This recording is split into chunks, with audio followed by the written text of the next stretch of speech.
El moco es una sustancia viscosa que, a pesar de que a muchos les genere asco, es algo completamente natural. Este funciona además como una barrera protectora que puede indicarnos la presencia de algunos problemas en nuestra salud.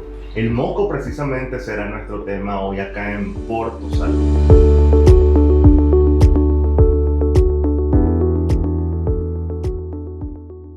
Por Tu Salud llegó a ustedes gracias a Agua Los Alpes. Hidrátate con entusiasmo.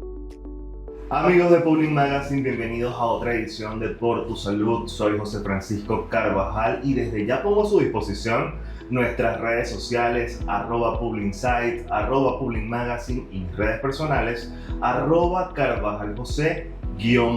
Tal como les mencionaba, hoy hablaremos sobre el moco porque, a pesar de que muchas personas sienten algo de asco, la verdad es que esta sustancia es natural y a pesar de que ustedes no lo crean, nosotros tragamos moco diariamente.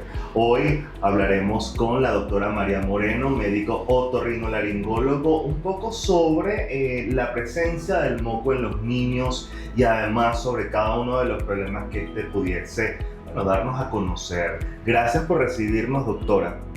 Muy buenos días, encantada de estar con ustedes aquí. Y permítame compartir con ustedes que la nariz, ese órgano tan importante que queremos remodelarlo muchas veces, es el guardián del sistema respiratorio. ¿Usted lo sabía? Ella nos va a proteger porque es el primer contacto que va a tomar los alergenos que respiremos o todos los patógenos en el aparato respiratorio, y ella los va a depurar, a calentar, a humidificar y a tratar de atraparlos para que no nos dañen. Doctora, me gustaría que empezáramos, definiendo qué es el moco. Ya yo decía que es una sustancia un tanto viscosa, sin embargo, quisiera conocer su opinión o su definición, ya que usted es especialista en esta materia, y además que nos hablara un poco de, cómo se produce también esta sustancia. El moco es producido por el epitelio nasal. Este epitelio nasal nos protege y tiene dos capas, y la más viscosa es la que va a atrapar. Ahí vamos a tener lisosima y una cantidad de enzimas que nos los van a hacer espesos y nos va a atrapar esa cantidad de gérmenes a base de humidificar toda la vía respiratoria.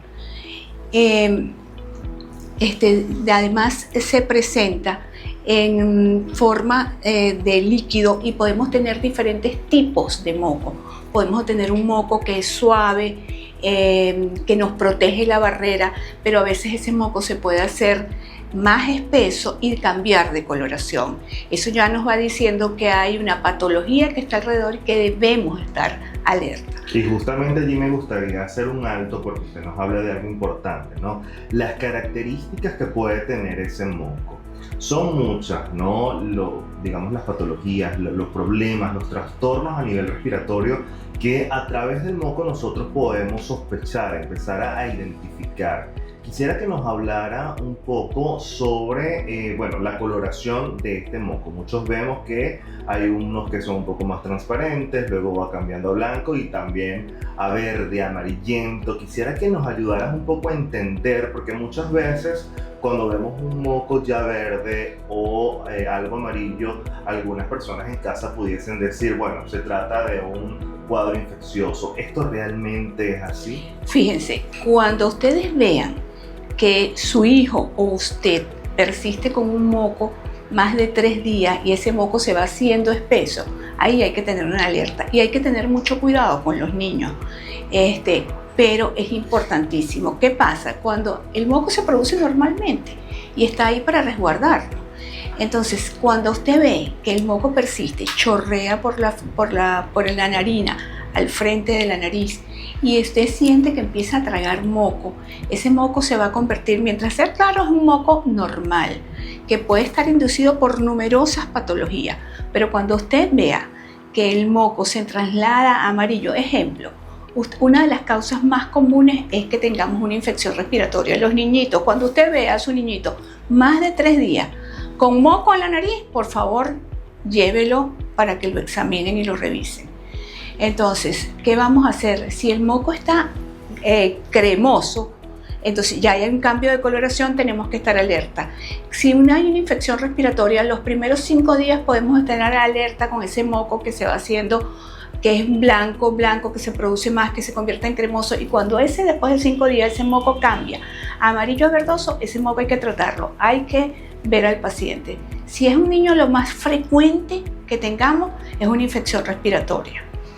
Eso es el pan nuestro de cada día con nuestros niños. Hay más, en los niños se producen 6 infecciones respiratorias al año. ¿Cuáles son las más comunes, doctora? Infecciones por coronavirus, por influenza para influenza, adenovirus, todos estos tipos de virus van a ejercer esta sintomatología. ¿Qué vamos a tener? Vamos a tener moco, congestión nasal. Otra cosa, el moco que es producido por la nariz siempre viene acompañado de congestión y obstrucción nasal. ¿Y por qué se produce esto? Porque se engruesa el tejido aquí en los cornetes, mírenlo aquí. Aquí está el epitelio de la nariz, aquí está la nariz produciendo su moco, y aquí están estos cornetes se ponen grandes cuando hay una congestión nasal por una cantidad de factores y de estímulos. Se engruesan los tejidos porque los cornetes son un cuerpo cavernoso, entonces se van a llenar de moco y congestión, engrosan la nariz, usted siente que no puede respirar y el moco no tiene dónde drenar. ¿Por qué? Porque cada vez que nosotros respiramos, recambiamos el aire. Nosotros tenemos un ciclo nasal que se produce constantemente. Nos entra aire por un lado de la fosa nasal y sale por el otro. Entonces hay una congestión y una descongestión fisiológica, automática, y es perfecta. Pero cuando nosotros permanecemos congestionados, que no se produce ese cambio, hay cambio en la oxigenación, cambio en la coloración y vamos a tener esas patologías.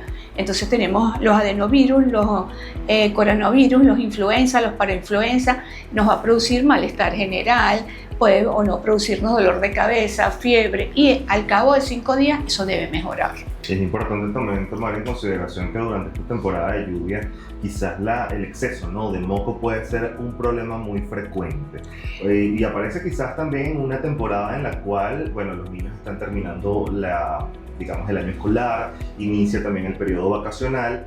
Quisiera saber si esto de alguna forma se convierte en un riesgo para la familia, tomando en consideración que ahora van a estar más tiempo en casa y en contacto directo con los primos, hermanos, tíos, abuelos. Esta temporada, desde que inician las lluvias, para los alérgicos y los asmáticos es terrible, porque hay una hiperproducción de moco. Las lluvias, los cambios climáticos nos afectan muchísimo. No solamente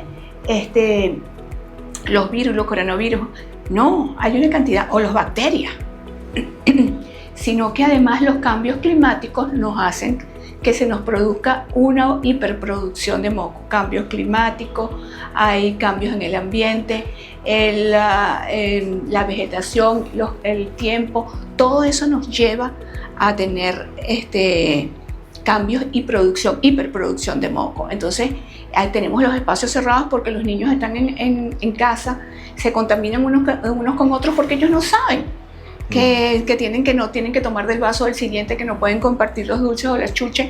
No, ellos no saben, eso no les importa a ellos. Y entonces no solamente va a pasar eso, sino que todos los miembros de la familia pueden caer en la misma patología, porque usted ve a sus hijos, los abraza, y entonces hay una contaminación constante y eso se va propagando y dura muchísimo. A su vez, esto puede pasar en la familia, pero también en la familia los niños están unidos, tranquilos con mamá y papá, y entonces hay menos congestión nasal, los compañeros cada uno está de vacaciones, entonces es diferente, entonces también puede haber menos infecciones respiratorias. ¿De qué manera este exceso, ¿no?, de mucosidad pudiese alterar el diarismo, ¿no?, el día a día de ese niño que a lo mejor está en una etapa en la que quiere salir a su plan vacacional, en la que quiere compartir con los amigos, con los primos que tal vez llegan de visita o que va él de visita a otro lugar? Tenemos que lavar la nariz. Lo primero que usted tiene que hacer, a partir de los que empieza a notarlo como un moquito, y no, otra de las cosas que pasa con los papás, no, doctora, lo único que ha tenido es moquito. Justamente el moco es una alerta y te está avisando, mira, hay algo que no está funcionando bien, y si dura más de 3 días, por favor, llévalo al médico. ¿Por qué?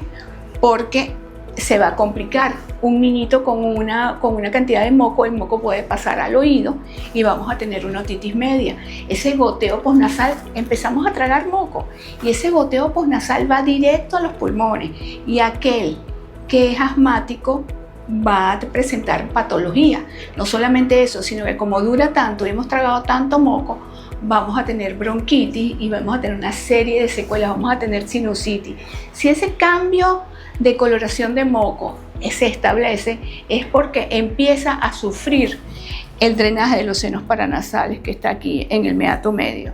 Entonces, al empezar a sufrir ese drenaje, entonces se va a acumular moco, porque cada vez que respiramos, nosotros cambiamos el aire y los senos paranasales también. Cuando estamos congestionados y estamos llenos de moco, los senos paranasales no intercambian su aire y entonces vamos a empezar a tener rinosinusitis.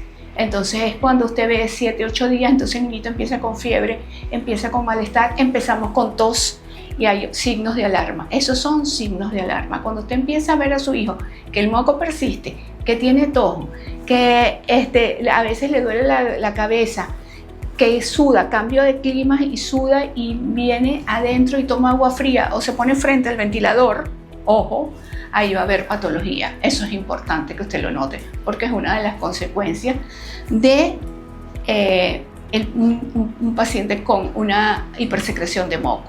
Y es importante, por supuesto, también que como padres o representantes estén ustedes muy atentos a cualquier tipo de problema que pueda presentar su niño, bien sea a nivel respiratorio o de cualquier otra índole. Nosotros acá en Por Tu Salud vamos a hacer una pausa, pero al regreso vamos a conocer un poco los efectos secundarios de tener una mucosidad constante cuando el moco se convierte en algo crónico. ¿Qué cambios anímicos y también físicos puede generar en el infante? Eso lo conoceremos en la siguiente parte. Por Tu Salud llegó a ustedes gracias a Agua Los Alpes. Hidrátate con entusiasmo. Continuamos con más de Por Tu Salud, en esta oportunidad hablando sobre la rinorrea, que es precisamente esa acumulación de moco que puede generar diferentes problemas en los niños y no tan niños. Seguimos en compañía de la doctora María Moreno, médico otorrinolaringólogo. Doctora, yo dejaba una pregunta en el segmento anterior y es precisamente sobre esos problemas que pueden generarse debido a esa acumulación de moco que se puede volver crónica, es decir, algo que no es una alergia de momento o de temporada, sino que incluso puede llegar a normalizarse y que es precisamente esa rinorrea que puede incluso durar todo el año. ¿Cuáles pueden ser las consecuencias a nivel físico y también a nivel anímico de ese niño que tiene esa hiperproducción de moco constante? Porque me imagino yo que en primer lugar no tiene el mismo rendimiento ni las mismas características físicas que tiene un niño sano. No, puede haber una rinitis alérgica, que ya lo mencionaste, o una rinitis no alérgica. Puede haber una hipertrofia de adenoides, que en los niños es muy común. Las adenoides están en la pared póstero superior de la rinofaringe. Y ellas nos van a causar obstrucción nasal. Y es un niño roncador, ¿ok? El niñito ronca de noche, él duerme muy agitado, puede comer muy rápido o muy lento, respira con la boca abierta, porque todos estos pacientes que estamos hablando que están llenos de moco, respiran con la boca abierta. Claro, porque tienen obstrucción. Obstrucción nasal. Entonces las adenoides actúan como un factor obstructivo. Entonces el moco pasa, va a las adenoides y gotea. No solamente eso, sino que el niño, cuando son las adenoides muy grandes, ese paquete adenoideo puede causar una apnea del sueño también. Entonces es importantísimo. Esa es una de las causas más importantes de eso. También puede haber tumores, pólipos, pólipos nasales, puede haber tumores, puede haber cuerpos extraños. Nos habla en relación a lo que son las adenoides, ¿no? Y las adenoides, es importante decirlo, son un órgano también inmunitario, al igual que las amígdalas. Durante los primeros años puede cumplir una función sumamente importante, sin embargo, es importante mencionar también que debido a la adenoiditis, que es precisamente esa entrada constante de la bacteria, se puede inflamar a tal punto de que puede ser tan frecuente esa inflamación que genera un agrandamiento de estas e impide que el moco drene desde la nariz y los senos paranasales hacia la garganta para finalmente ser tragados. Entonces existe allí esa acumulación del moco que está allí ubicado en la nariz y esto puede dar diferentes problemas. ¿Cuáles pueden ser quizás los más frecuentes? Y también saber si la opción para este problema siempre es quirúrgica. Ok, si vemos un paquete de adenoidea que obstruye más de un 75-80%, es un niño que va para quirófano, pero antes hay que hacerle tratamiento médico.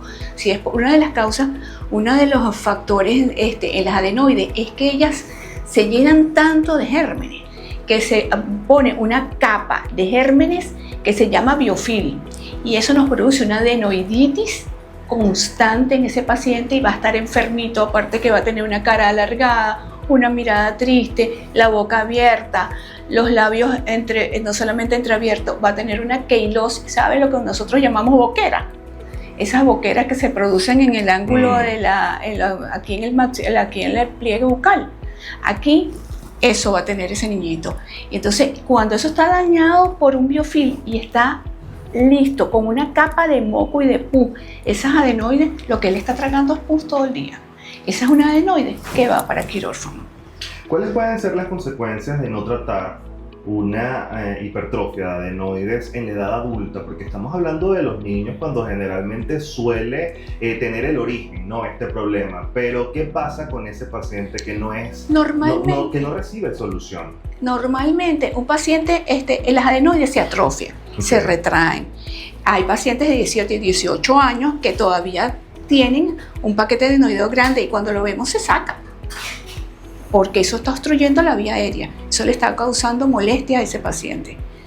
¿En qué momento es necesario que los niños acudan a consulta para recibir un diagnóstico? Porque tal como lo mencionábamos, bueno, existen algunos cuadros virales que pueden dar como resultado la producción de moco y que puede de cierta manera u otra ser algo normal durante un tiempo como parte de esa respuesta o de esa reacción que tiene el cuerpo de decirnos que algo anda mal y que necesita tratamiento y que después del tratamiento, bueno, puede terminar la mucosidad, ¿no? Pero ¿qué pasa con esos niños que esa mucosidad, esa acumulación de moco se vuelve como algo completamente normal, tal como lo mencionaba hace un rato, llega a un punto en el que los padres y representantes pueden llegarlo a normalizar y bueno, vemos entonces que es necesaria la intervención de un especialista? ¿Cuáles son esas características o esas señales que le pueden indicar a ese padre que es necesario que acuda con un especialista como usted? Cuando usted vea a su niño con la boca abierta todo el tiempo, chorreando moquito,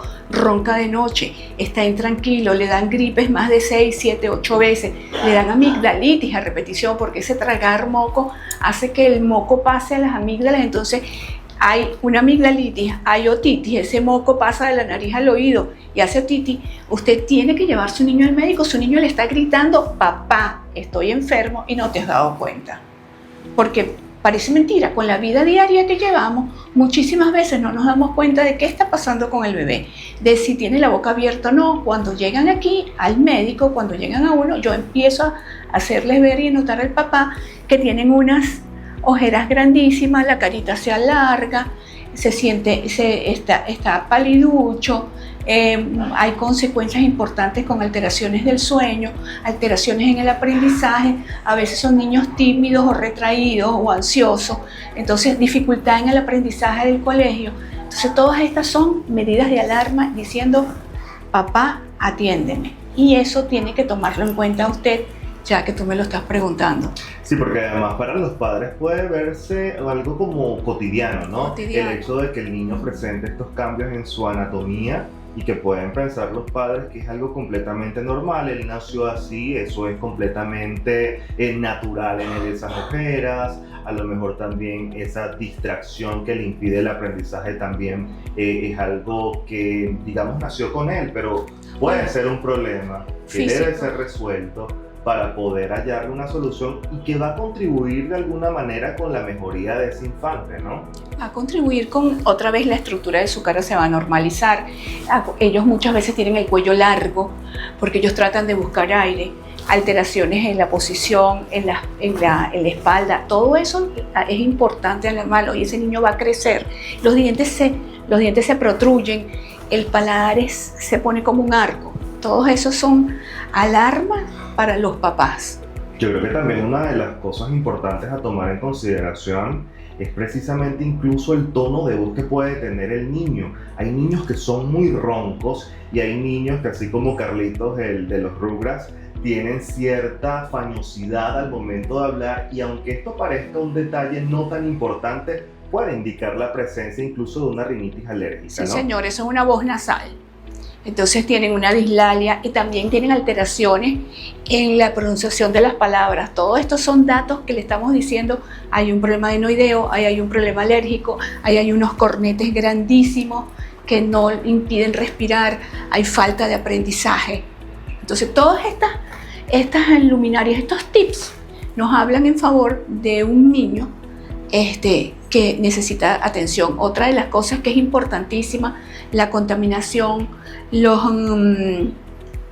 el aire acondicionado, que tiene que estar 23 grados, por favor no lo pongan en 16, los ventiladores no los usen, porque esos son cambios y contaminación para el paciente.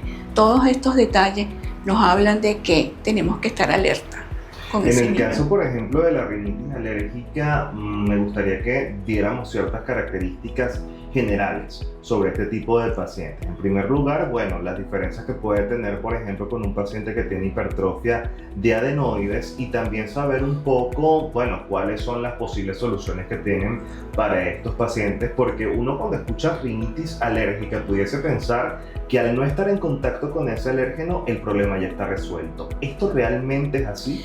¿Cuál es la característica de un paciente con una rinitis alérgica?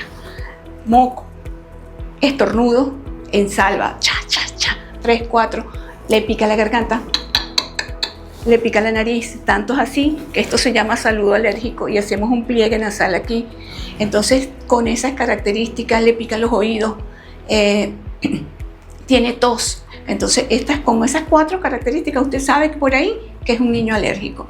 Si el niño es alérgico al gato, un ejemplo, conmigo, yo no tolero los gatos. Yo entro a un sitio con gatos y salgo para la emergencia. Entonces, si usted le quita el gato, eso va a ser un incidente menos para él, ¿ok? Va a estar a salvo. Pero si además los ventiladores que tienen ácaros, que tienen cucarachas, que tienen polvo, son factores importantes. Entonces hay que educar, hay que evitar los alergenos. Hay que educar a ponerle tratamiento médico y cumplirlo.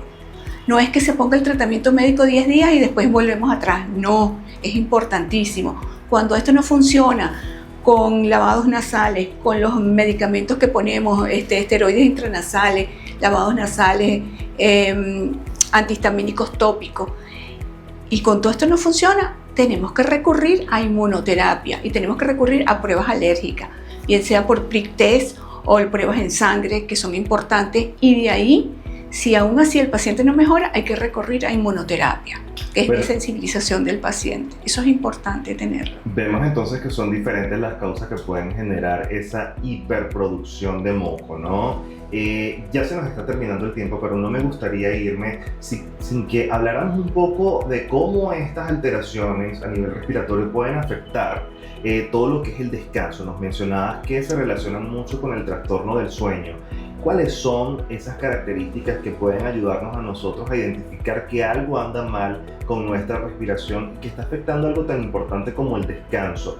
Hemos oído hablar muchas veces del ronquido, pero aparte del ronquido, ¿qué otras cosas más pueden indicar? Nos indica que es una persona, el sueño es intranquilo, se mueve de un lado, se mueve del otro, se desarropa, suda, se levanta porque tiene sed, si es más grande, si es chiquito, llora. Usted está viendo que es un niño que o come muy rápido o come muy lento, porque él no coordina, hay una falta de coordinación de gluto respiratoria. No puede respirar muchas veces comiendo, entonces es un factor importante que vamos a ver. Es un niño que se pone lento para aprender, se pone disperso, entonces lo van a confundir con un niño que es hiperactivo. No, antes de decir que un niño es hiperactivo o tiene falta de atención o algo de eso, tienes que revisarlo totalmente, los problemas fisiológicos de él. Tiene que ser estudiado. Y no me quiero ir de aquí sin atender. Si usted ve que su hijo tiene moco por un solo lado y que está tapado por un solo lado, Eso es un cuerpo extraño. ¿Qué otra cosa puede ser un niño que se metió una bolita de algodón, que se metió algo en la nariz? Esto le puede causar fiebre y hay que tenerlo y extraerlo con mucho cuidado y con mucha atención. Los niños no lo dicen por miedo. Lo otro es que pueda tener un problema de tumoral. Lo otro que hay que tener atención cuando los niños se caen, tienen un traumatismo nasal, que puede tener una obstrucción nasal y una desviación del tabique, y eso le ocasiona moco.